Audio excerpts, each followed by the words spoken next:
Hyderabad జీడిమెట్లలోని polythene సంచుల పరిశ్రమలో సంభవించిన అగ్ని ప్రమాదం ఇంకా అదుపులోకి రాలేదు. సుమారు 24 గంటలైనా మంటలను ఆర్పలేకపోతున్నారు. పరిశ్రమలోని 3వ అంతస్తులో చెలరేగిన మంటలు గ్రౌండ్ ఫ్లోర్ వరకు వ్యాపించాయి. దట్టమైన పొగ ఆ ప్రాంతమంతా వ్యాపించింది.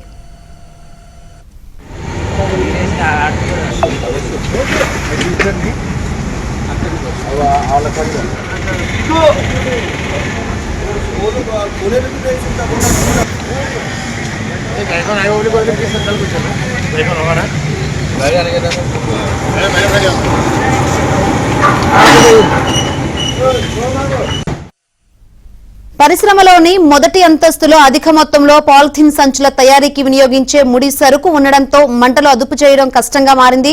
మంటలను అదుపు చేసేందుకు అగ్నిమాపక సిబ్బంది, డీఆర్ఎఫ్, జీహెచ్ఎంసీ, 4 పోలీస్ స్టేషన్లకు చెందిన సిబ్బంది తీవ్రంగా శ్రమిస్తున్నారు.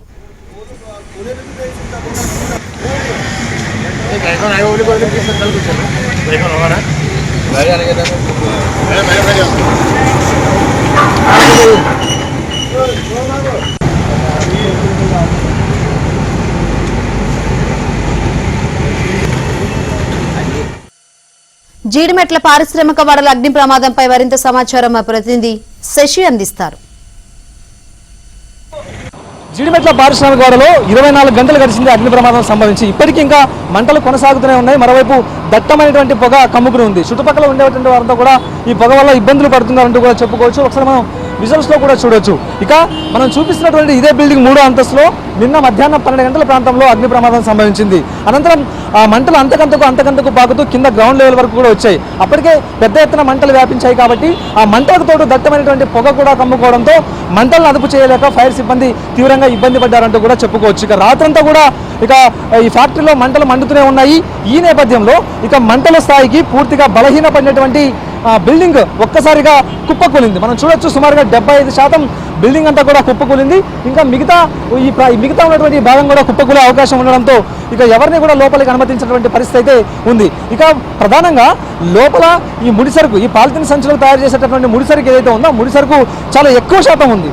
ఇదే సందర్భంలోనే ఆ ముడిసరుకు ఉండడం వల్లనే పెద్ద ఎత్తున కూడా మంటలు వ్యాపించడానికి కారణమయ్యాయంటూ కూడా ఇప్పటికే పోలీసులు చెప్తున్నటువంటి సందర్భం. మరోవైపు నిన్నటి నుంచి కూడా ఫైర్ ఇంజన్ల సహకారంతో మంటలను అదుపు చేసేటటువంటి ప్రయత్నం పోలీసులు చేస్తున్నప్పటికీ కూడా ఒకవైపు మంటలు ఆరిపోతుంటే మరోవైపు దట్టమైనటువంటి పొగ కూడా కమ్ముకుంటుంది. చిత్రాల కింద ఇప్పటికే పాలిథిన్ కవర్లు తయారు చేయడానికి ఉపయోగించేటటువంటి ముడిసరుకు కూడా ఉండడంతో వాటికి మంటలు అంటుకుని ఆ చిత్రాల కింద నుంచి కూడా ఇప్పటికే మంటలు వ్యాపిస్తున్నటువంటి సందర్భం.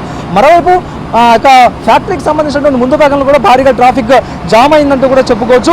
ఒకవైపు ఫైర్ ఇంజన్లు, తర్వాత ముందుగా వెళ్ళేటటువంటి వాహనాల రాకపోకలకు సంబంధించి కూడా కొంత ఇబ్బందికర పరిస్థితులు తలెత్తాయి. సో మొత్తానికి ఈరోజు సాయంత్రం వరకు కూడా ఈ మంటలు ఆర్పడానికి సమయం పట్టేటటువంటి అవకాశం అయితే చాలా స్పష్టంగా కనిపిస్తోంది. ఒకవైపు మంటలు అదుపులోకి వస్తున్న కొద్దీ మరోవైపు ఈ దట్టమైనటువంటి పొగ కమ్ముకోవడంతో మంటలు అదుపు చేయడానికి కొంత ఫైర్ సిబ్బంది కూడా ఇబ్బందికర పరిస్థితులు అయితే తలెత్తుతూ ఉన్నాయి. అయితే ఈ ఫ్యాక్టరీకి సంబంధించినటువంటి సిబ్బంది ఓవర్ యాక్షన్ మాత్రం చాలా ఎక్కువగా ఉందంటూ కూడా చెప్పుకోవచ్చు. ఎందుకంటే ఎవరిని కూడా లోపలికి అనుమతించినటువంటి పరిస్థితి. అగ్ని ప్రమాదం మీద కూడా కొంత సందేహాలు అయితే లోకల్గా ఉండేటటువంటి వారు వ్యక్తం చేస్తూ ఉన్నారు. అగ్ని ప్రమాదం సంభవించిన తర్వాత చిన్నగా మొదలైనటువంటి సమయంలోనే లోపల ఉండేటటువంటి ముడి సరుకును బయటికి తీసుకొచ్చేటటువంటి అవకాశం ఉన్నప్పటికీ కూడాను ఆ ముడి సరుకును అలాగే లోపల ఉంచడంతో పాటు ఇక ఆ ముడి సరుకే మంటలు ఎక్కువగా అవ్వడానికి దోహదం అయ్యాయంటూ కూడా స్థానికంగా ఉండేటటువంటి వారు చెప్తూ ఉన్నారు. సో ఎవరిని కూడా బయట వ్యక్తుల్ని లోపలికి అనుమతించినటువంటి పరిస్థితి. మరోవైపు మీడియా మీద కూడా అత్యంత దురుసుగా వ్యవహరిస్తున్నటువంటి ఈ సందర్భం. కనీసం విజువల్ తీసుకోవడానికి కూడా వీలు లేనటువంటి అత్యంత గోప్యంగా ఈ సిచ్యువేషన్ ఉందంటూ కూడా చెప్పుకోవచ్చు. సో మొత్తానికి ఈరోజు సాయంత్రం వరకు కూడా మంటలు ఆర్పడానికి సమయం పడుతున్నట్టు కూడా ఫైర్ సిబ్బంది చెప్తూ ఉన్నారు. మంటలు పూర్తిగా అదుపులోకి వచ్చిన తర్వాత ఈ యొక్క మంటలకు గల కారణం ఏంటి, అసలు అగ్ని ప్రమాదం ఏ విధంగా సంభవించిందన్న అంశాల గురించి దర్యాప్తు చేస్తామంటూ పోలీసులు చెప్తున్నారు.